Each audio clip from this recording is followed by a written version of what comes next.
Kwa wale ambao watakuwa wamefanikiwa kupata tiketi, tuwataarifu kwamba wao ndio pekee ambao wanatakiwa kufika uwanjani kwenye uwanja wa Meja Jenerali Isamuhyo.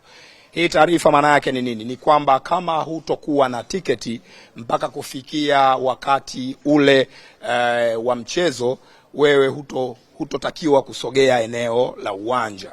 Uwanjani ni kwa wale tu ambao watakuwa wamenunua tiketi.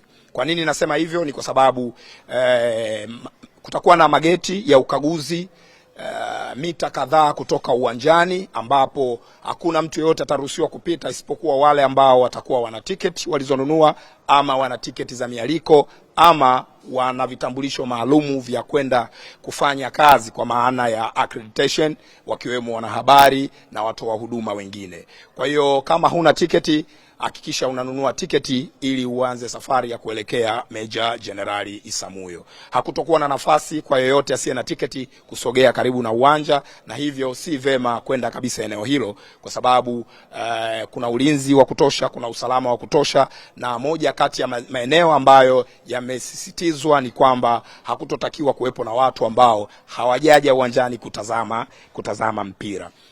Mashabiki ambao watanunua tiketi wanakumbushwa kwamba chupa za maji haziruhusiwi uwanjani hapo, na badala yake kutakuwa na huduma mbalimbali za vinywaji pamoja na viburudisho vingine zitauzwa pale ndani ya uwanja na watu wa huduma walioidhinishwa na bodi ya ligi kuu Tanzania.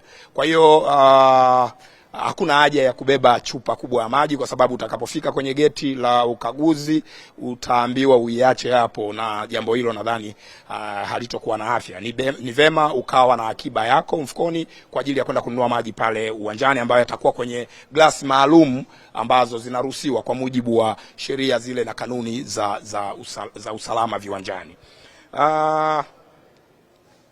Kwa wale ambao watakosa kabisa tiketi, kwa maana itakapofikia wakati tiketi zimeuzwa zote na wewe uko katika wale ambao wanahitaji kufika uwanjani, basi hiyo itakuwa ni bahati mbaya kwako, lakini nikueleze tu, nikutoe hofu kwamba wapo wakali wa hizo kazi. Tunao Azam TV watakuwa live na utaweza kushuhudia mchezo huo kupitia Azam TV, lakini pia tunao TBC ambao pia watakuwa live kwa upande wa redio. Kwa hiyo ukikosa kabisa ticket, basi unaweza kushuhudia burudani hiyo kupitia Azam TV na kusikiliza redioni kupitia TBC.